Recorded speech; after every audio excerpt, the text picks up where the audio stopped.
Hey guys, it's Bruno. I don't know if you saw my annotation in the last video. It's Bully for Ethan, the Dino Thunder episode where Tommy is having Kira put stuff in the garbage, and we see a Flashman and a 5-man Super Sentai team symbol. If you have these DVDs, it's on Volume 4 Collision Course, and my battery's blinking at me already. Goseiger. A lot of people I see on YouTube and Facebook keep calling it Angel Force. Whether or not we have the series, they would never call it that. Gotta change my battery. Okay, I'm back. I understand it sounds like some Korean packaging or something, and that's where it comes from, but that's just like a generic name that they gave it. They would never call it Angel Force over here. That wasn't actually my point, though. I see some people saying that the reason they're going to skip Goseiger if they do is because it's angel-themed. That is definitely not the reason if they do. You guys probably all remember the Alien Rangers from Season 3. Of course, they didn't have fish heads, and, you know, they weren't aliens or anything in Japan. They were ninjas. So, you know, that's definitely not the first time where something was changed in America from Japan. These are the Goseiger costumes, and there's really nothing anywhere on here that is religious or suggests that they're angels. And then if you turn them sideways, you can see their animal / Zord on the side of their helmet, which I think is kind of a cool design. And nothing on the back.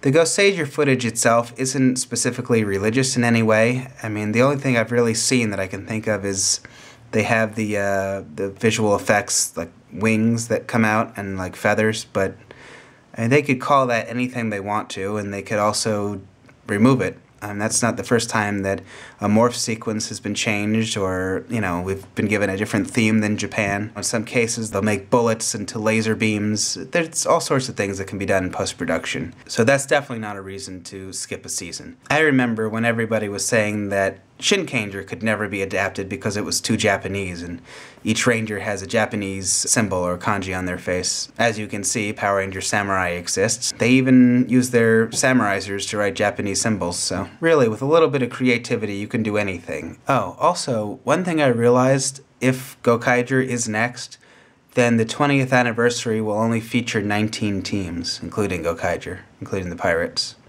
I'm not sure how many people ever actually look in my description, but I do put links to stuff down there. So in the last video, I did put a link to the Toei filming the Legend War, if you want to read that article.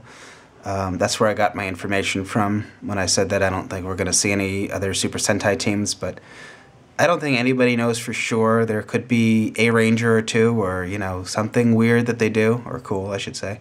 But again, I don't know. In this article, it definitely says that Toei is filming the Legend War, starting with Mighty Morphin to Samurai. Or Goseiger, if we're getting that. But again, I don't know. Also, there's a link to our Facebook page, and below that is Power Morphicon. It's almost time for bed for me. But before I go, I wanted to come back to the Dino Thunder episode, Bully for Ethan. Off the top of my head, that's the only time we ever saw anything like that with Super Sentai symbols that were never actually used in America, and that was the only time in that episode and in that season, and I'm kind of sorry they didn't do more with it. That's kind of interesting. I mean, why does Dr. Oliver have that kind of stuff? I wish they would have done more with it, and I'm also curious to know whose idea that was and what they were thinking and where they were going with that. Certainly, you know, the target audience for Power Rangers isn't going to get it. You know, like young kids aren't going to even really recognize them. They're not going to make a mental note of that. Oh, another thing Dino Thunder did that was kind of interesting was they used an episode of Abba Ranger, and they had the Dino Thunder Rangers watching as if it was a Japanese TV show based on the American Power Rangers. Oh, and to kind of drift, I believe it was, what's his name? Navy Thunder Ranger from Ninja Storm. He did the voice of, was it the Blue Ranger? I believe, in Japan. This is getting confusing. Okay, I'm probably confusing everybody. It was like they were sitting on a couch watching TV, and Abba Ranger comes on, and Connor was like very insulted by the way they were being portrayed. I thought he was really obnoxious in that episode. But anyway, I still thought it was kind of cool that they did that. And to totally change the subject, if they're going to do an anniversary season, that probably means we're going to see anniversary toys. So if Bandai America was to go back and make action figures for, let's say, the first 10 seasons, who do you guys want to see as an action figure? And what scale? I kind of like the 4-inch figures, but then if they made like Power Playback, Super Legend kind of figures that were 4-inch, then they don't fit with the seasons that they go with. It's so great that they made Rita finally, even though her face is a little weird. But now you have all the other space aliens that she doesn't fit with. I wish that they had made a King Mondo, Machina, and Prince Sprocket for Zeo, and they made so many aliens for that season. I don't know why they didn't do it. I would love a 5-inch Rita and Scorpina for season 1.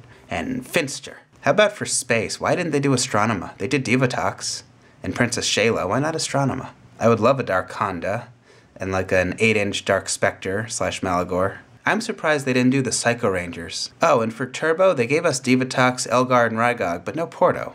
I wonder why.